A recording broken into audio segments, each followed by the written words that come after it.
que es el COVID, no, esta es la enfermedad COVID-19, producida por un coronavirus. ¿Y cuál es el coronavirus? Es el SARS-CoV-2. O sea, esta es la enfermedad. Este es el nombre de la familia del virus, coronavirus. Y este es el virus. Este es el virus, el agente etiológico, que se llama SARS-CoV-2. ¿Ya? Bueno, ¿qué es lo que vamos a ver ahora? Vamos a ver antecedentes de la enfermedad, vamos a ver el agente etiológico, que es el SARS-CoV-2. Vamos a ver la clínica del COVID-19, o sea, la enfermedad la vamos a describir, la epidemiología, cómo es el mecanismo de transmisión, los métodos de diagnóstico que deberían haberlos visto en práctica, el tratamiento y la prevención de la enfermedad. Entonces, ¿cómo es que surgió el COVID? ¿Cuáles son los antecedentes del COVID?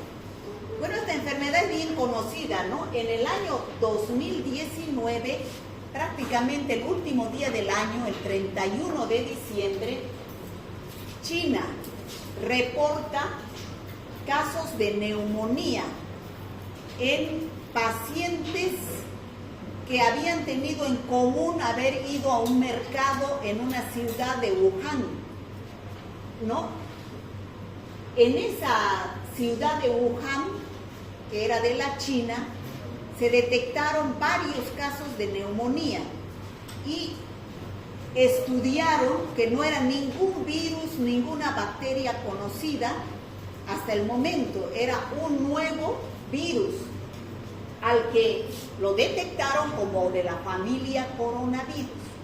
Y en ese entonces lo llamaron 2019 N-CoV, o sea, N de nuevo, CoV, nuevo coronavirus.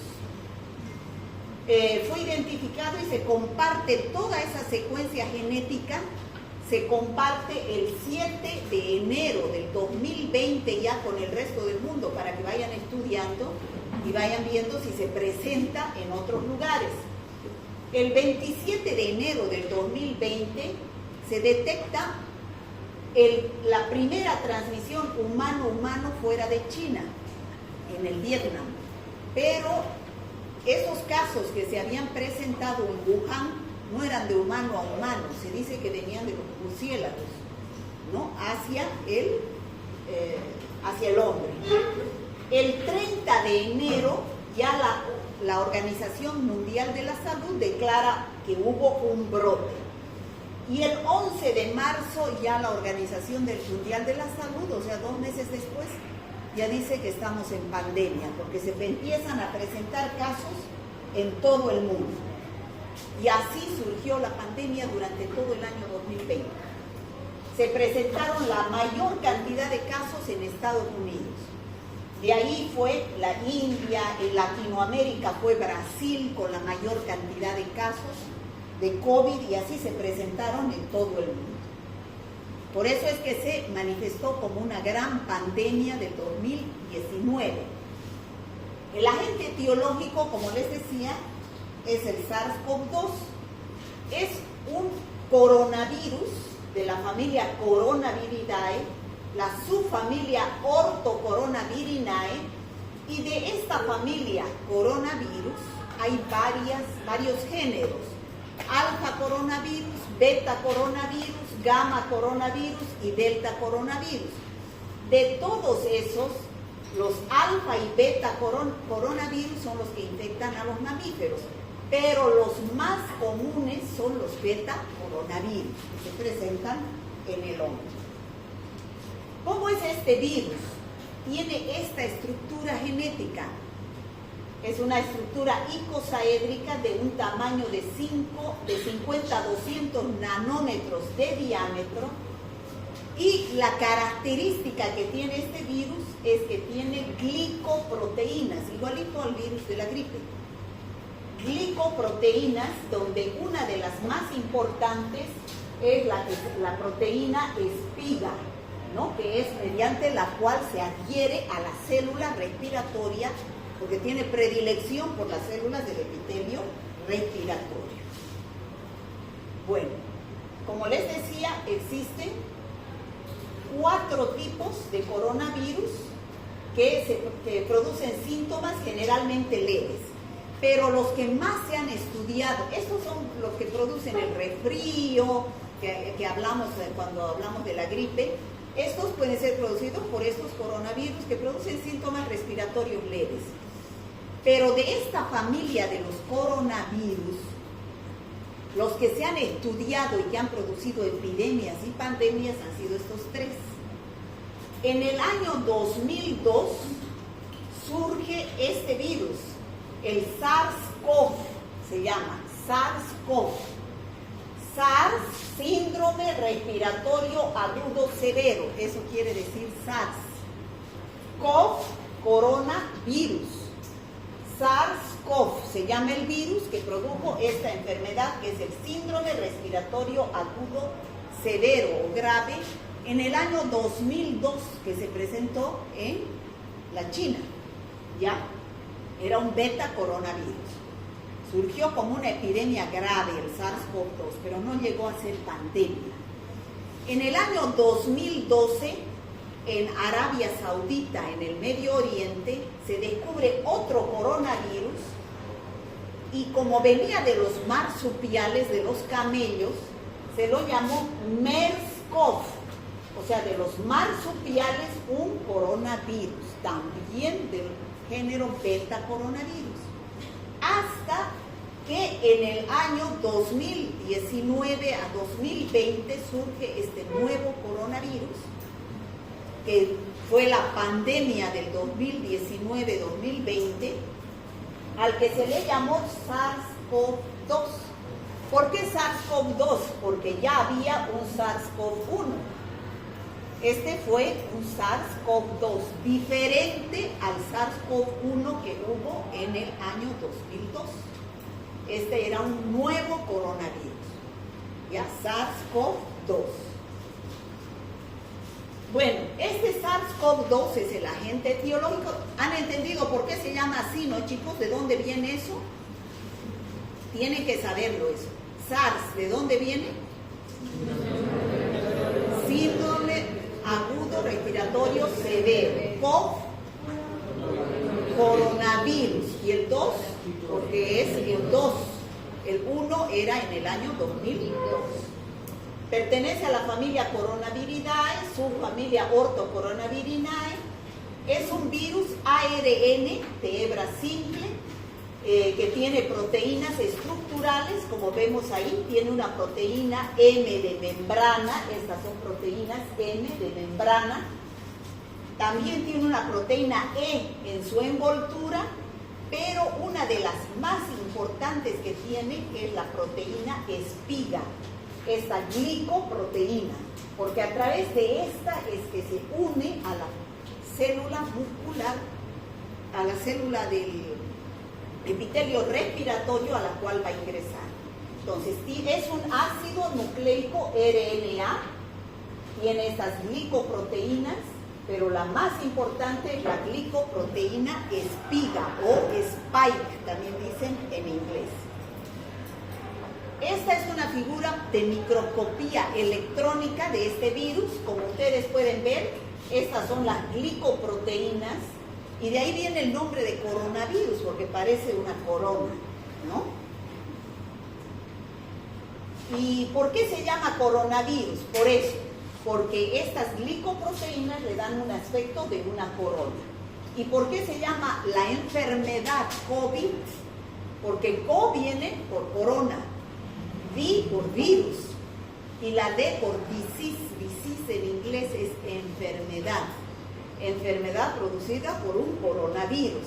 Y el número 19 corresponde al año 2019, al 31 de diciembre del 2019, donde surge esta enfermedad. Entonces ya se sabe por qué se llama SARS-CoV-2 el virus, y por qué se llama COVID-19 la enfermedad, y por qué se llaman coronavirus toda esta familia de estos virus. ¿Está claro? Ahora, ¿cómo es la clínica de esta enfermedad? Bueno, todos conocemos que esta enfermedad surge primero como una enfermedad leve, que el primer síntoma que aparece es la fiebre. Otros tienen mialgias, tos seca, otros dificultad respiratoria. O sea, es un conjunto, es un síndrome de signos y síntomas que se manifiestan de diferente forma de acuerdo al paciente. Es indistinguible con otras infecciones. Por ejemplo, a veces no se puede distinguir entre un resfrío, una gripe o COVID. Solamente epidemiológicamente, por nexo epidemiológico, cuando había la epidemia del COVID y presentaba a alguien un signo o síntoma respiratorio, se decía es COVID. Pero no se pensaba en gripe ni se pensaba en resfrío, ¿o sí?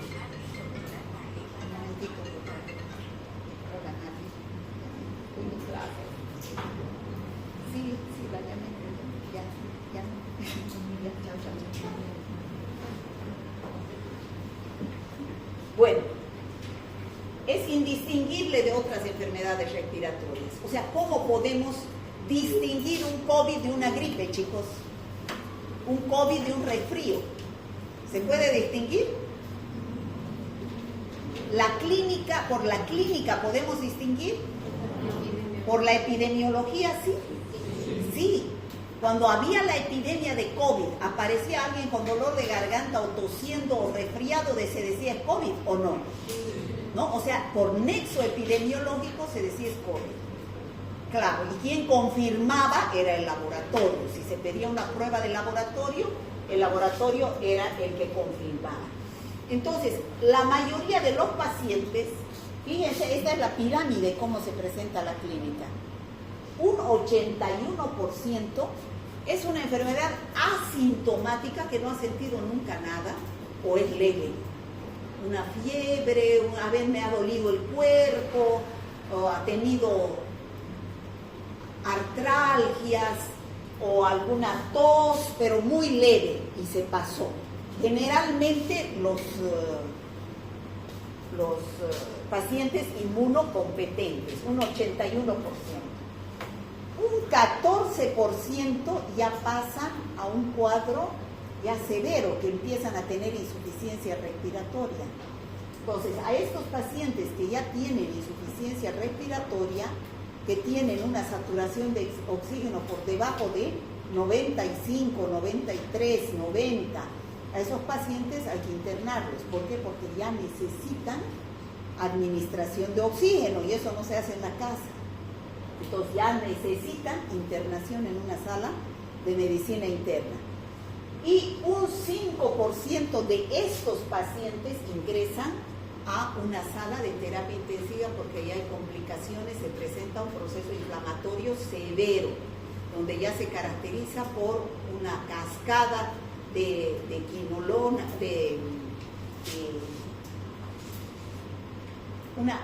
una cascada de un proceso inflamatorio severo que le puede llevar al paciente a la muerte. Entonces, ¿cuáles van a ser la causa de muerte por el COVID-19? La neumonía. Como les decía hace rato, ¿no? La neumonía, pero no producida por el COVID. ¿Qué es lo que produce el COVID? Insuficiencia respiratoria, daño respiratorio. Pero ¿qué es lo que sucede? Ese paciente tiene que ir a una sala de terapia intensiva. ¿Y qué es lo que sucede en una sala de terapia intensiva para paliar esa insuficiencia respiratoria? Tiene que ser sometido ¿a qué? A un respirador mecánico. Y ese respirador mecánico hemos dicho que es un factor de riesgo para una neumonía intrahospitalaria. Entonces el paciente con su ustedes saben que esos pacientes se los ponía en posición prono, ¿no es cierto? Se los hacía dormir en posición prono hasta reconstituir su función pulmonar.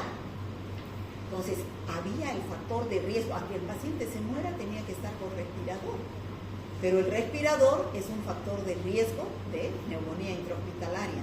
Entonces, ese paciente se presentaba neumonía intrahospitalaria, después pasaba sepsis y ese paciente se moría de sepsis bacteriana, ¿no? Entonces, por insuficiencia respiratoria se acumulan los líquidos en los pulmones y empieza a tener esa falta de oxígeno, pasa una sepsis donde se produce una falla multiorgánica porque se produce una infección generalizada, se produce una insuficiencia renal y su infección intravascular, se empiezan a formar trombos, coágulos que impiden la llegada del oxígeno a los órganos. Y es así que evoluciona la enfermedad en las tres fases. Como dijimos, tenemos la fase viral, donde el virus está presente en el aparato respiratorio, la fase pulmonar, o sea, en la fase viral, el virus está presente solo en vías respiratorias superiores. En la fase pulmonar y el virus llegó a los pulmones. Y en la fase 3 ya es de complicaciones, coagulopatía. La mayoría, como hemos visto, el 81% de los pacientes solo llegaba a esta fase, a la fase viral, donde presentaba o era asintomático o tenía fiebre, tos seca, cefalea, pérdida del gusto del olfato, lesiones en la piel, ¿no? Pueden aparecer uno o varios de estos síntomas. ¿Ustedes han pasado por esta fase? Algunos sí, algunos puede que hayan sido asintomáticos, pero sí estaban infectados. Hemos visto que el 81% pasaban en esta fase o bien eran asintomáticos, pero sí transmitían la infección. Un 14% el virus llegaba a los pulmones. Y entonces ese paciente ya tenía dificultad para respirar y empezaba a bajar la saturación de oxígeno. Entraba en un estado de hipoxemia con dificultad para respirar. Entonces ya este paciente tenía que ser internado con oxígeno. Y algunos pacientes que estaban en esta etapa se curaban, pasaban a un estado de recuperación o convalescencia y se curaban, pero otros pasaban a esta etapa más grave porque tenían seguramente alguna comorbilidad, alguna enfermedad de base, era un paciente mayor, era un paciente hipertenso, un paciente diabético, un paciente que tenía alguna comorbilidad. Entonces pasaba ya a una sala de terapia intensiva con complicaciones, ya con distrés respiratorio, un proceso inflamatorio, con la tendencia a formarse coágulos, ¿no? Entraba a un proceso de sepsis, shock, falla multiorgánica y muerte del paciente. Esas son las tres etapas por las cuales puede pasar un paciente desde que se infecta hasta que se muere. Muchos pacientes han salido de esta etapa, ¿no? Yo tengo una amiga, la que es jefe de investigación de la universidad, la doctora Rocha, que ha estado un mes en posición prono y respirador. Y ahorita está bienísimo, ¿no? Pero ha podido salir de esta etapa. Pacientes que han muerto también, muchos han muerto, no han podido resistir. Pero la mayoría se ha quedado en esta etapa. Entonces, ¿cómo es la epidemiología de la infección? Ya saben ustedes, la transmisión es de persona a persona en estrecho contacto. Este virus es un virus que es grande y es pesado. O sea, este virus se elimina a través de las gotitas respiratorias, pero como es pesado, no avanza más de 1,5 metros y cae.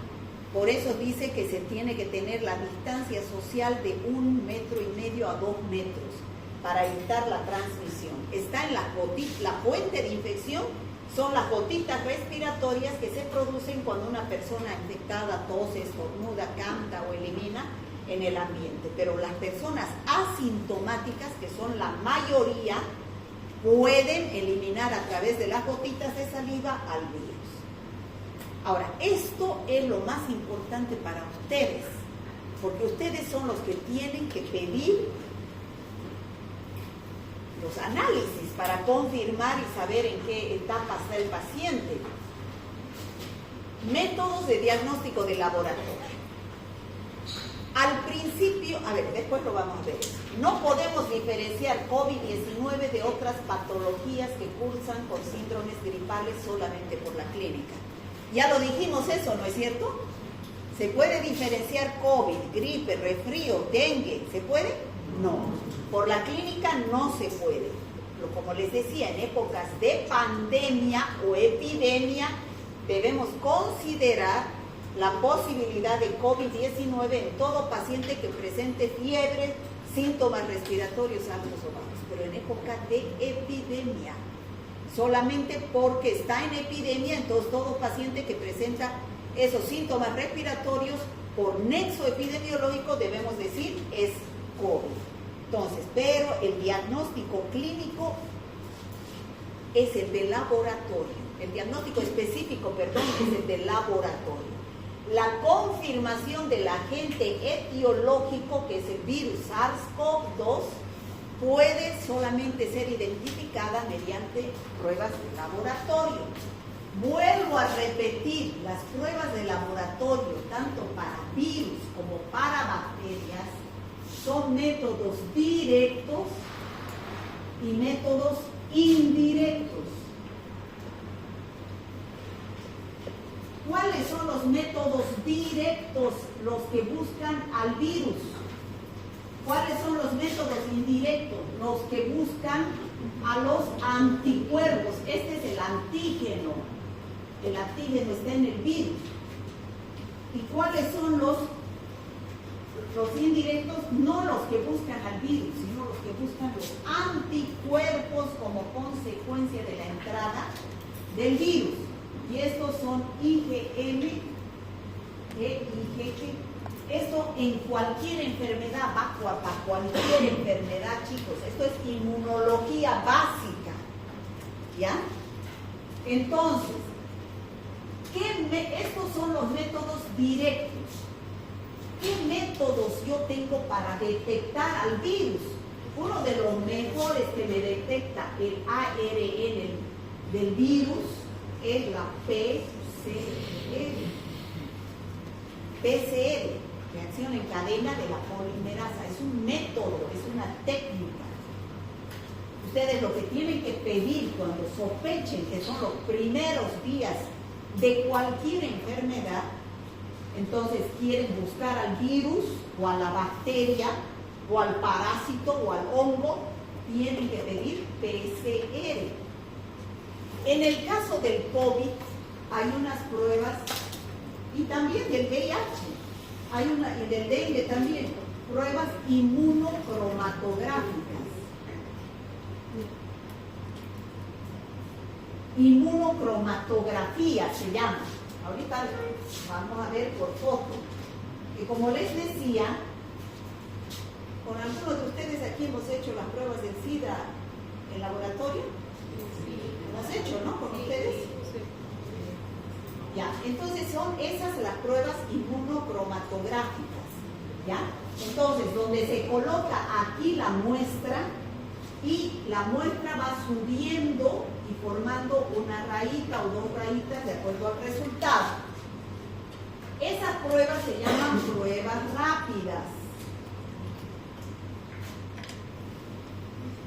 Pruebas rápidas, porque eso en un ratito se sabe, han visto ustedes, en 5 minutos se sabe el resultado, ¿no? Pero no es muy sensible, no es muy segura, no es muy específica, está bien como prueba de screening, de descarte, ¿ya?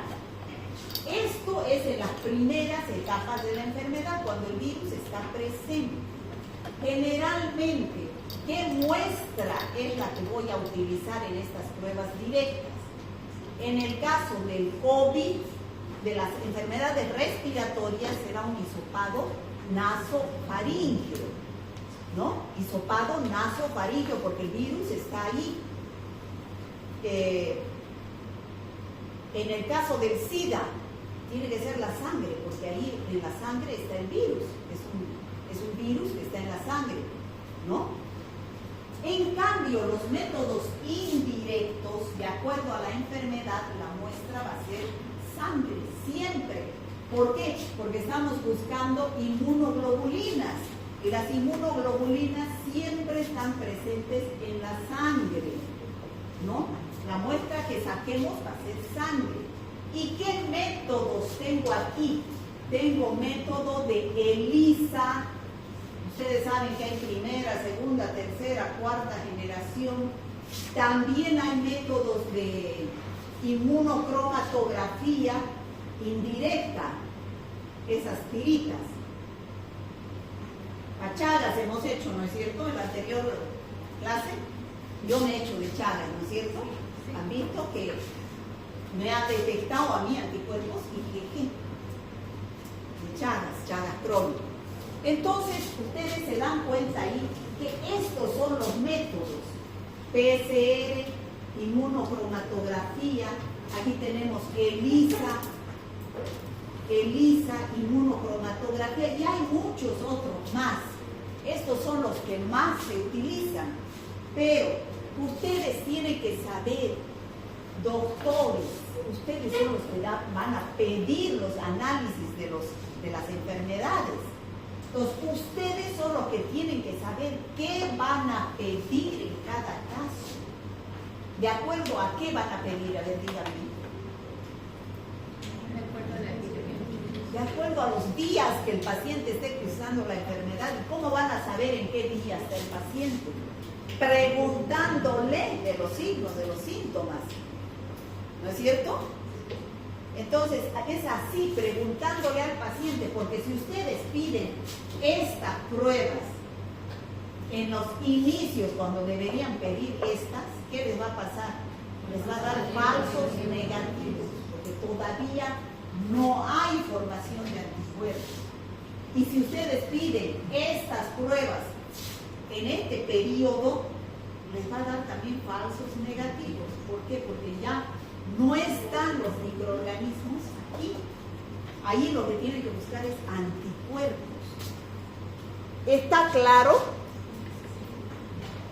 ¿Hay alguna duda respecto a esto? Porque yo en cada clase les digo y siguen dudando. ¿Hay alguna duda? Pregunten ahora, chicos. Bueno, entonces, volviendo al COVID, he hablado de inmunología general de todas las enfermedades. La confirmación, ya dijimos, solo el laboratorio. Los ensayos posibles actualmente se clasifican en dos grupos. Pruebas virológicas son las que buscan al virus, las pruebas directas, las que buscan el material genético mediante PCR, ¿no? Y la prueba de antígeno. En el caso del COVID, aquí vamos a buscar antígeno. Y en el caso de inmunocromatografía del COVID, aquí vamos a buscar anticuerpo, IgM e IgG. O sea que para el COVID hay pruebas de inmunocromatografía. Pero yo tengo que pedir inmunocromatografía o prueba rápida, también se llama, o bien para antígeno o bien para anticuerpo, dependiendo del día en el que se encuentre el paciente. ¿Eso me he dejado entender? Ahora, las pruebas serológicas, ¿cuáles son esas? ¿Las directas o las indirectas? Las pruebas serológicas son las indirectas, porque detectan anticuerpos IgM e IgG que se generan como parte de la respuesta inmune de un paciente que ha ingresado el virus, ¿no? Entonces, aquí tenemos que lo primero, aquí está en días los síntomas, aquí miren, en días, porque es una enfermedad aguda el COVID, no va más allá de los 21 días, ¿no? Normalmente. Fíjense, ¿qué es lo primero que sube? El virus, el RNA del virus, por eso que debemos pedir PCR, ¿no? y el antígeno del virus. En la primera etapa, los 7 primeros días, lo que debemos pedir es antígeno del virus, pero más antes todavía la PCR, el RNA del virus. O sea, ¿qué quiere decir? Que en este periodo, los primeros 7 días, el virus está en la nariz nasofaringe. A ver, joven, el de gorra, usted dígame, ¿y en esos primeros 7 días el paciente es contagioso o no? ¿Por qué? ¿Por qué? Porque tiene una carga viral alta. ¿Por qué? Carga viral alta. ¿Pero por qué? ¿Dónde está el virus? Está en las secreciones respiratorias. Después el virus se va hacia los pulmones y se presenta la segunda etapa, ¿no? Ya no está allí. Y después, recién, fíjense, a partir del día 10, recién la IgM va a dar positivo.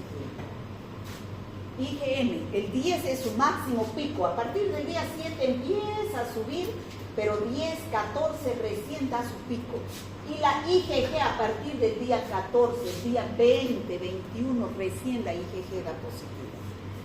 Entonces, fíjense ustedes, tienen que, métanse a la cabeza que ustedes deben localizar al paciente en qué día está, para saber qué van a pedir.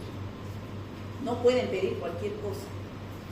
Yo me acuerdo que en la época del COVID, como no se sabía nada del virus, salieron las pruebas rápidas, las inmunocromatografías.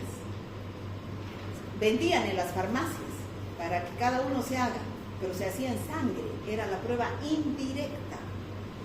Entonces ofrecían por Facebook, ofrecían en Marketplace, hacemos la prueba del COVID, y la gente se compraba eso, y había gente que se iba, enfermeras, enfermeros, se iban en moto a las casas. No sé si ustedes han sabido eso. Pero se iban a tomar las pruebas, y que pinchaban el dedo y le ponían a la tirita sangre. ¿Está bien eso?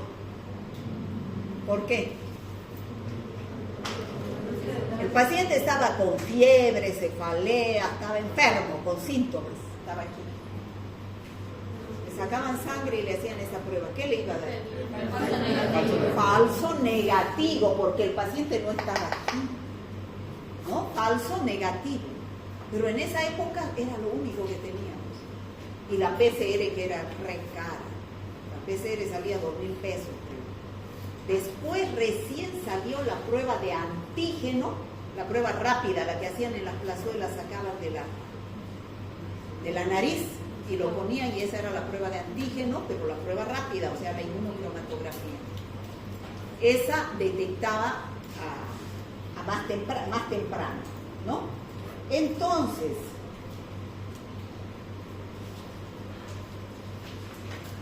la muestra que se debe sacar en las primeras etapas es hisopado nasofaringeo o orofaringeo, secreciones respiratorias. Hisopado nasal profundo, no de ahí de la nariz de afuerita. Hisopado nasal o lavado o aspirado nasofaringeo o nasal. Eso es en la primera etapa. Y en el caso que sea de vías respiratorias bajas, se debe hacer un lavado bronquioalveolar, un aspirado traqueal, un líquido pleural, o biopsia de pulmón o el esputo. Esas son las muestras de vías aéreas inferiores. Pero lo que más se aplicaba era esto. Y los hisopos no pueden ser hisopo de algodón. Tiene que ser un hisopo especial de dacrón, rayón o nylon, donde el virus no se muera, ¿no? Generalmente la muestra se la toma así. Hisopado nasofaringeo, que vaya a tomar la muestra correspondiente. Entonces, hay la PCR, que es test de amplificación de ácidos nucleicos, que es el que mide la secuencia de ácidos nucleicos, el ARN, que es el que detecta la PCR, y la serología, que detecta IgM e IgG por ELISA o inmunocromatografía. Y el test rápido, como les decía, es de antígenos y es de anticuerpos. Aquí les he dicho, este test rápido o inmunocromatografía es de antígeno y hay también de anticuerpos. ¿Cuál es la diferencia? La tirita es diferente. A simple vista es la misma, pero una es para antígenos y otra es para anticuerpos. ¿Cuál es la diferencia? ¿Qué? La muestra que se obtiene. ¿La marca? No, La sería muestra. la muestra que se obtiene para... En una de las tiritas, en esta de aquí, la muestra es hisopado nasofaríngeo, o sea, el antígeno está en el... ¿Y qué habrá en la tirita? El anticuerpo. En cambio, en esta otra, en la tirita está el antígeno. ¿Qué estoy buscando yo? El anticuerpo, ¿no? El reactivo que hay en la tirita es diferente. En el uno está el antígeno, en el otro está el anticuerpo. Bueno, esto es lo que lo tienen ustedes en su guía. De acuerdo a los días de la infección, tenemos aquí cómo aparecen los marcadores que ustedes deben pedir. Y tenemos que el primero que se levanta es... ¿Qué es esto? Ah, este es el virus. Este es el virus, ¿no? Este es el virus. Y luego tenemos aquí la IgG, empieza a reproducirse, la IgM primero y después la IgG que se mantiene. No es como las otras enfermedades que la IgG, por ejemplo en el Chagas. Yo les decía el otro día, a mí el Chagas me ha dado la IgG positiva. Yo descubría que tuve Chagas a mis 25 años. Entonces se mantiene toda la vida del paciente. Aquí se sabe que la IgG de un paciente que ha enfermado de COVID está máximo hasta los 6 meses, dice. Entonces, en esos 6 meses el paciente no vuelve a enfermarse de COVID porque tiene anticuerpos protectores de forma natural. Si yo me he enfermado de COVID, no tengo por qué vacunarme porque estoy con IgG todavía. Si no tuviera IgG positiva, entonces ahí soy susceptible de enfermarme. ¿Se entiende? ¿Sí? Bueno, estas son las tiritas. Fíjense, estas son, creo, para sangre, porque está la IgM y la IgG.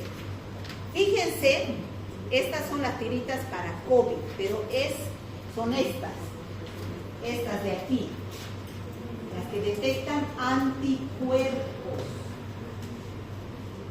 No son estas de aquí que detectan antígenos.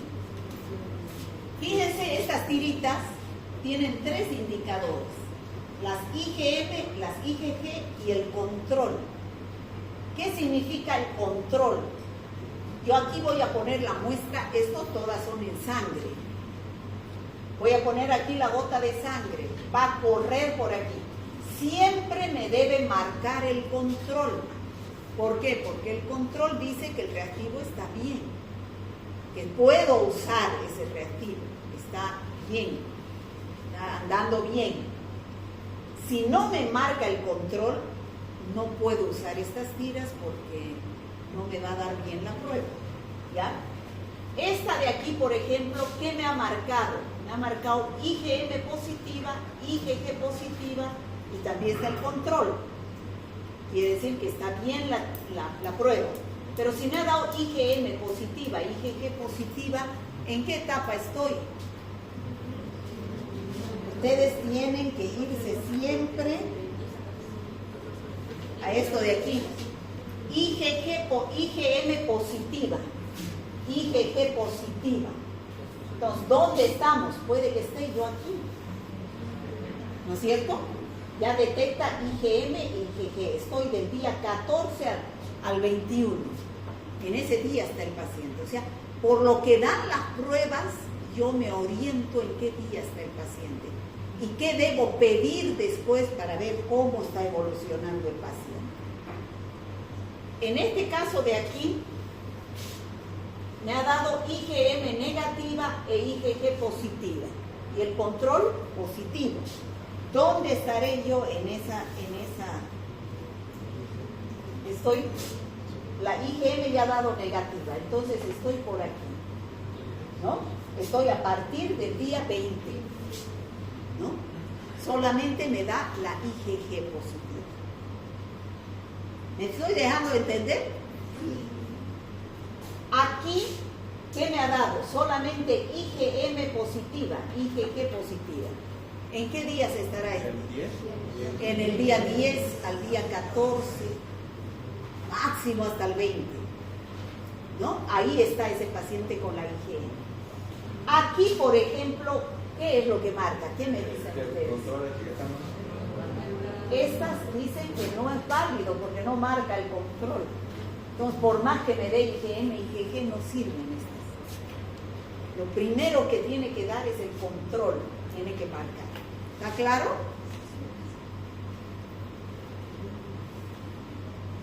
Bueno, aquí es lo mismo, que es lo que aparece en las primeras fases de la enfermedad, la carga viral, la IgM, la IgG, en qué estadio, es lo mismo, con los síntomas.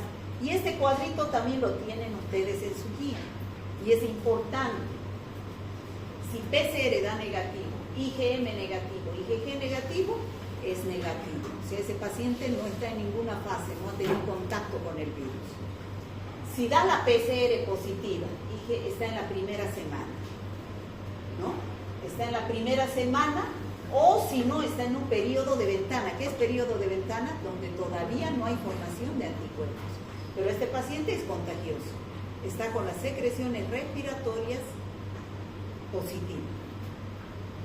PCR positiva, IgM positiva, está entre el día 0 y el día 10. Donde los 3 dan positivas. Hay pacientes que la PCR se ha mantenido positiva. La primera paciente que ha llegado a Bolivia, se dice que llegó de Italia, ¿no es cierto? ¿Se acuerdan o no? Llegó de Italia. A esa señora la tenían encerrada más de un mes, porque le hacían, cada 3 días le hacían la prueba de la PCR de la nariz y seguía dando positiva y positiva. No la soltaban a esa señora, estaba encerrada. Entonces le seguía dando positiva. Entonces, esa paciente, pero, o sea, decían, si es que sigue dando positivo, y hay pacientes que a los 10 días ya no da positivo, que ya no está el virus ahí. Depende, ¿no? De cada paciente. Pero después ya se vio en otros estudios que por más que dé la PCR positiva tardíamente, después de 20, 30 días, ya son restos del virus que se detectan. Ya el virus no infecta, está muerto, ¿no? Eso es lo que se detecta cuando es época tardía y sigue dando la PCR positiva. Ahora, PCR positiva e IgG positiva. ¿Qué significa eso? Puede ser que sea la fase final de una primera infección, fase final, y que vuelva a estar infectándose otra vez, ¿no? Fase final o infección recurrente, nuevamente. PCR negativa, IgM positiva, fase temprana. PCR negativa, esta ya es infección pasada o curada. Este es el mejor pronóstico para mí. Cuando da la IgG positiva, gloria a Dios, ¿no? ¿Por qué? Porque ya ese paciente había estado en la etapa, ya estaba en, ¿cómo se dice? Había pasado ya la enfermedad y más bien estaba con anticuerpos que lo protegían de la enfermedad. Estaba con anticuerpos naturales, estaba con IgG, ya no podía volverse a enfermar mientras la IgG siga siendo positiva. Bueno, tratamiento. No existe ningún medicamento en contra del virus hasta el momento. Se ha tratado todo, el tratamiento es sintomático, ¿no? Los síntomas como si fueran de la gripe. Se ha tratado con algunos antivirales, entre los cuales eran el Remdesivir, que era carísimo, que se lo compraba en las farmacias, el Remdesivir, también lo han probado el Lopinavir, aquí no, el Remdesivir es el único que se ha probado aquí en Bolivia. Sin embargo, no existen datos todavía publicados sobre la eficacia y la seguridad de este tratamiento. Se podía inhibir la replicación del virus, pero no hay nada comprobado todavía. Solamente yo he encontrado este experimento que han hecho, que estos son pacientes a los cuales se dio Remdesivir, un antiviral, y a este grupo, otro grupo de pacientes no se dio nada, se dio un placebo. ¿Saben lo que es placebo, no? ¿No saben? Placebo es, me dicen que me están dando un medicamento, pero me están dando almidón. Eso es placebo. O sea, no me están dando nada, pero me están dando placebo.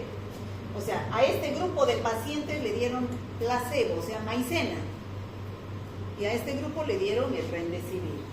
¿Qué se notó después de un tiempo? Que la tasa de mortalidad bajó, o sea, era el 11.6 y en este paciente con Remdesivir era el 8%. O sea, ¿qué quería decir? Que la tasa de mortalidad de esos pacientes con Remdesivir, que habían recibido el Remdesivir se tiene que dar antes de que ingrese a una sala de terapia intensiva, cuando está hospitalizado. Que el paciente en una sala de medicina general, ¿para qué? Para que se inhiba la replicación del virus. O sea, eso es lo único que se encontró, ¿no? Pero después la guía de diagnóstico y tratamiento en terapia intensiva del año 2020 sigue siendo esta: antigripal, ibuprofeno, aspirina, omeprazol, vitamina C, vitamina D, zinc, omega 3, acitromicina para las neumonías, para evitar las complicaciones. Ese era el tratamiento sintomático, ¿no?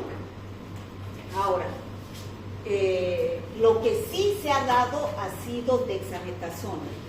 Eso se ha probado. La dexametasona es un corticoide que, como hay un proceso inflamatorio en la etapa final del COVID, entonces la dexametasona aumentaba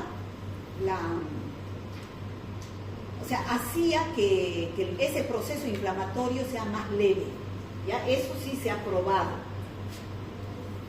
en la dexametasona. Recomendaciones y profilaxis. Bueno, ya saben ustedes, lavado de manos debe ser frecuente como para cualquier otra enfermedad que se transmite por vía respiratoria. Evitar contactos cercanos, el uso del barbijo normal. Recomendaciones de viaje, por eso es que se han cerrado las fronteras por la transmisión que se lleva este virus de un país a otro, de un continente a otro, por eso se debe hacer el cierre de las fronteras. ¿Cómo se llegó a parar de alguna forma la enfermedad? Ha sido con las vacunas.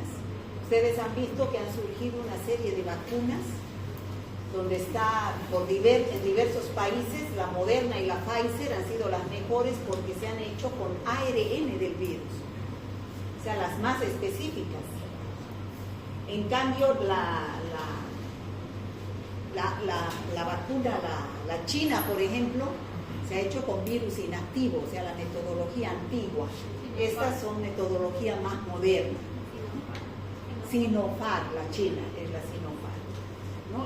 Y aquí estas dos, que son las con ARN del virus, tenían el 95% de efectividad. El único problema era que la Pfizer se almacena a menos 70 grados, ¿no? Y eso es muy difícil de conseguir. Bueno, ¿y por qué este COVID no se paraba? Porque el virus mutaba mucho. Cada vez aparecían, y debe haber cepas circulando, solamente que ya no lo consideramos pandemia. Ese virus circulaba y cada vez que ingresaba a pacientes que no tenían vacuna, mutaba. Y entonces surgían la cepa alfa, B117, la alfa beta, la gamma, la delta, la epsilon, y así empezaron a surgir varios serotipos que circulaban en diferentes partes del mundo, ¿no? Por lo que mutaba tanto este virus. Esta es la última variante del COVID-19, que es la B11529, ¿no? Esa es la última variante. La nueva variante contiene 10 mutaciones ya en el dominio de la unión del receptor, que permite la entrada del virus a nuestras células.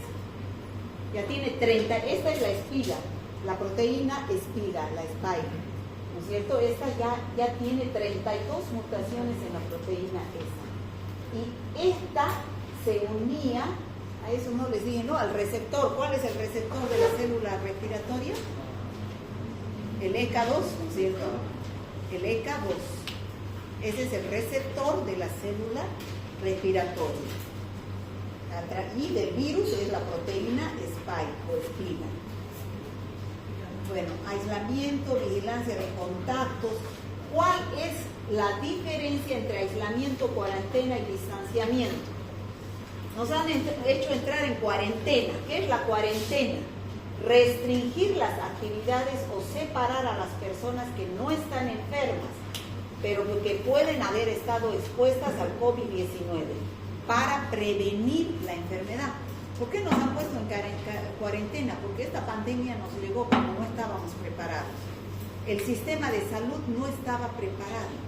Si no nos ponían en cuarentena, el sistema de salud iba a estallar y la gente iba a morir en las calles, ¿no? Por eso es que nos encerraron. Por eso se aplica cuarentena.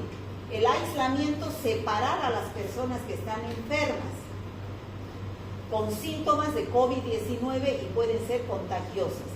En cambio, la cuarentena, estén enfermas o no estén enfermas, para separar de las enfermas. Y el distanciamiento, estar físicamente separado. Mantener una distancia de al menos 1 metro con los demás. Es una medida general que todas las personas deberían adoptar. ¿Por qué? Porque para evitar la transmisión del virus. Bueno, eso fue como se presentó en los diversos países, ¿no? Bueno, eso sería COVID, coronavirus, SARS-CoV-2 y COVID-19. ¿Sí? La AstraZeneca se ha descontinuado, ¿no?